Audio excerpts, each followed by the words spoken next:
স্বাধীনতার ৫৪ বছরে আমি সবচেয়ে প্রথম স্মরণ করছি স্বাধীনতার ঘোষক শহীদ রাষ্ট্রপতি জিয়াউর রহমানকে, যিনি স্বাধীনতার ঘোষণা দিয়েছিলেন এবং অতঃপর দেশে থেকে উনি যুদ্ধ করে দেশকে স্বাধীন করেছিলেন।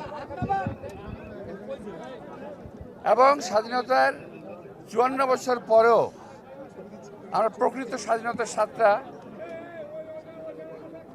মাঝে আমরা হারিয়ে ফেলেছিলাম, এখন আমরা নতুন করে পেয়েছি ৫ তারিখের পরে। আমি স্বাধীনতার ৭১-এর যে বীর শহীদ যারা নিজেদের জীবনে প্রাণের বিনিময়ে আমাদের স্বাধীনতা অর্জন করে দিয়েছিলেন, রক্তের বিনিময়ে যারা স্বাধীনতা অর্জন করে দিয়েছিলাম, তাদের স্মরণ করছি। তাদের পরিবারবর্গ যারা এখনও বেঁচে আছে তাদের প্রতি সমবেদনা জানাচ্ছি। এবং আজকের এই দিনে আমি দেশবাসীকে, দেশনেত্রী বেগম খালেদা জিয়া, আমাদের নেতা তারেক রহমান এর পক্ষ থেকে আন্তরিক শুভেচ্ছা এবং মোবারকবাদ জানাচ্ছি।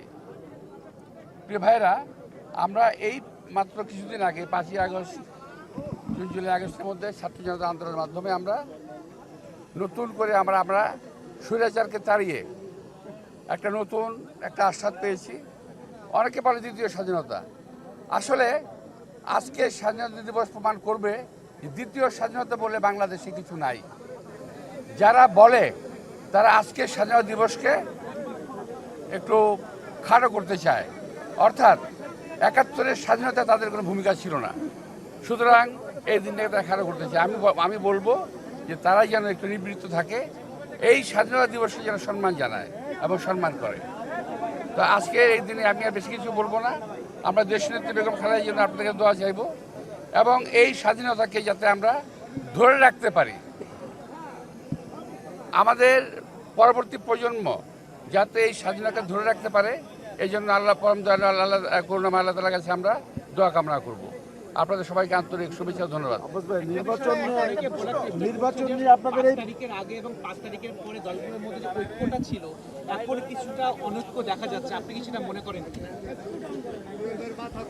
অনৈক্য কিছু নাই, স্বার্থের সংঘাত আছে। প্রত্যেকটা দলের যার যার একটা ইথিক্যাল জায়গা আছে, যার যার একটা মতাদর্শ আছে, যার যার মতাদর্শ থেকে তারা একটা কথাবার্তা বলে যাচ্ছে। এটা অনৈক্য আমি বলবো না। তবে যদি অনৈক্য কেউ বলে, এটাকে আমি এমন করে বলবো যে এমন সময় যদি কখনো আসে জাতীয় বৃহত্তর ঐক্যের প্রয়োজন পড়বে, দেশের স্বাধীনতা সার্বভৌমত্বের জন্য ঐক্যের প্রয়োজন পড়বে, তখন কিন্তু আমরা সবাই এক হয়ে যাবে, এখানে কোনো ভুল নাই। এখন দলীয় আদর্শের ভিত্তিতে হয়তো আমরা আলাদা আলাদা কথা বলতেছি, বিভিন্ন রকম কথা বলতেছি, হতে পারে, কিন্তু যখন প্রয়োজন আসবে তখন কিন্তু বাংলাদেশের জনগণ এক হয়ে যাবে স্বাধীনতা সার্বভৌমত্বের স্বার্থে। সবাইকে ধন্যবাদ। নির্বাচন নিয়ে কোনো শঙ্কা আছে কিনা? নির্বাচন নিয়ে কোনো শঙ্কা আছে কিনা? আপনারা দাবি জানাচ্ছেন ডিসেম্বরের মধ্যে। আরে ভাই, দেশের প্রধান উপদেষ্টা উনি বলেছেন ডিসেম্বর নির্বাচন হবে, আমরা সেখানেই বিশ্বাস রাখতে চাই। এখানে আমরা আমাদের বিশ্বাসের পরিবর্তন করতে চাই না।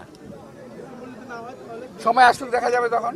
ডিসেম্বর এবং জুনের দুটো কথাই বলছেন। নির্বাচনী প্রতিপক্ষ মানছেন বা চ্যালেঞ্জ আছে কিনা আপনাদের? আপনাদের বাংলাদেশের প্রতিটা রাজনৈতিক দলই প্রতিপক্ষ। ডিসেম্বরে যদি নির্বাচন না হয় কি স্পষ্ট করবেন? ডিসেম্বরে যদি নির্বাচন আরে ভাই, না হলে তখন দেখা যাবে, সময় আসুক না। নির্বাচন হবে না আমার বিশেষ আমরা করি না, যদি আপনার হয়েই যায় সময় আসলে দেখা যাবে কি করা যাবে। উনি কালকে ডিসেম্বরের কথা বলছেন এবং জুনের কথাও বলছেন, মানে আপনারা কি ডিসেম্বর এটার ব্যাখ্যা উনি ভালো দিতে পারবেন। যিনি বলেছেন তিনি ভালো দিতে পারবেন, আমি দিতে পারবো না, সরি।